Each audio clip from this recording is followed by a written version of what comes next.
Well, una, pampalang ito, first batch. Ang alam ko, may susunod pa na batch. Anong tawag? Ay hindi tinanggal.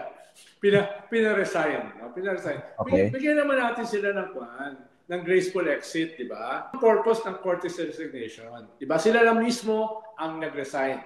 Ngayon, tatanggapin ba o hindi? Yun yung pan dito. Yun yung art form dito. Para magbigyan naman sila ng graceful exit. Ang halos sigurado ko ay first batch pa lang ito. Pero until it happens, it didn't happen. So, yun yung una. Ikalawa, bahagi ito ng pinag-uusapan natin 4 days ago. Yung pagbabago ng narrative, pagbabago ng messaging. Di ba? Na pinapakita niya na willing siyang magbago at willing siyang mag-adjust dun sa challenges ng kanilang epic fail nitong midterm elections. No?